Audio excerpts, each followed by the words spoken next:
Very good afternoon to all the eminent faculty members and the speakers for today.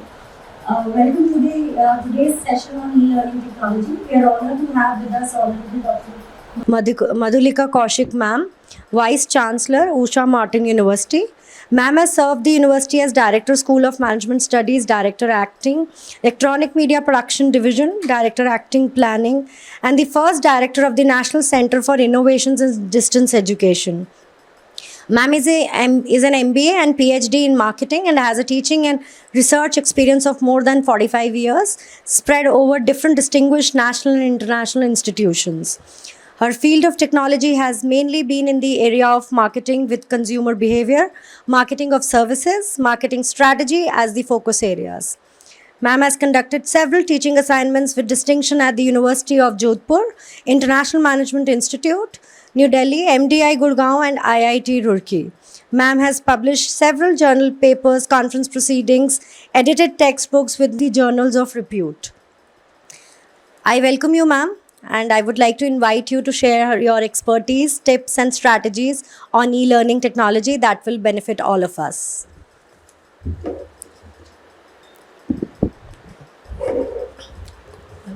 May I now I take this privilege to invite Honorable Dr. Rakesh Khurana, sir, to address the faculty members. This session is for faculty colleagues, an interactive session. At least convince Dr. Kaushik to come again to answer more questions. She and I have, in a co-located sense, been at the forefront of developments in distance education, in open learning, then what was called ODL, open and distance learning, then what is called SWAYAM, which is an acronym, then what is called MOOCs, massive online open courses. They are hardly massive in India, but still they are called MOOCs. One of the major projects we undertook in the 90s was MEIDS, MEIDS, Management Education Through Interactive Delivery Systems. After I stepped down, she took over that project and took it. Well, in India it had become very, very popular. About 45 institutions had applied to become part of the team to conduct that. Later on, some interest waned on part of the management. But it was the first interactive delivery system for management education in the world, not in India. In other words, it was dare to dream and implement. Before that, we had smaller experiments, have a seminar, develop materials, and put it as a book form, as case studies, use it in the classroom. And that was Marketing of Services in 1992. That book, which we co-edited, is used till today. It was the first book for Marketing of Services. Then we had another friend, colleague, Ravi Shankar, who wrote a textbook on it. In other words, dare to dream. If the materials are not there today, well, we just don't say the materials are not there, I can't teach a course. I find a way. Now, same thing is happening, for example, with geopolitical economic environment. Courses are not there. Does it mean it's not required? It's very much required. MAT has introduced as a subject. IS people have introduced as a subject. University wants to introduce that as a subject, that is Indraprastha University. Yesterday it is not there. Today it can be there. Tomorrow it will be there. And look at the time frameworks we are talking about. What we thought in 92 is not available. It's still not available till today properly, as nobody updated those case studies. Now, so I've just given you two examples.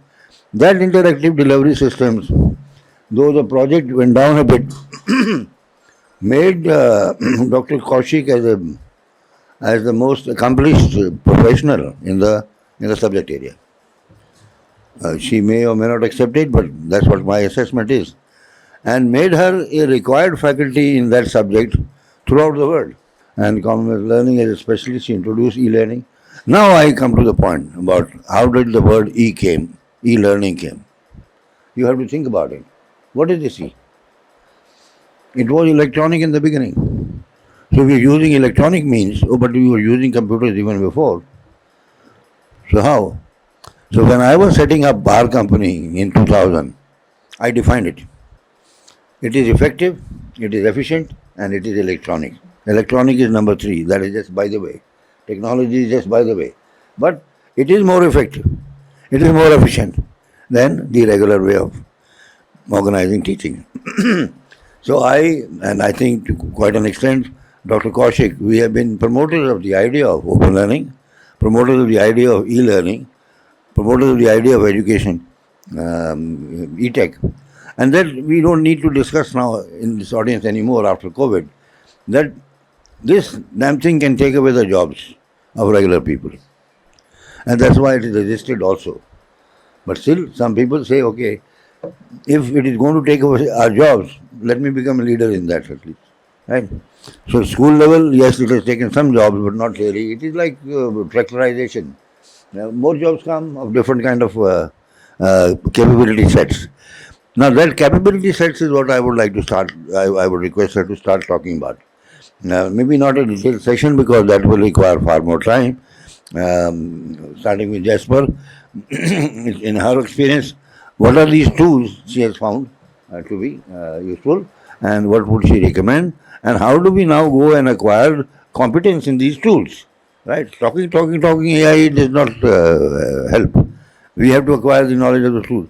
And it's not the responsibilities of the IT people only, or hardly IT people, because it's the person who uses it will find the utility for it.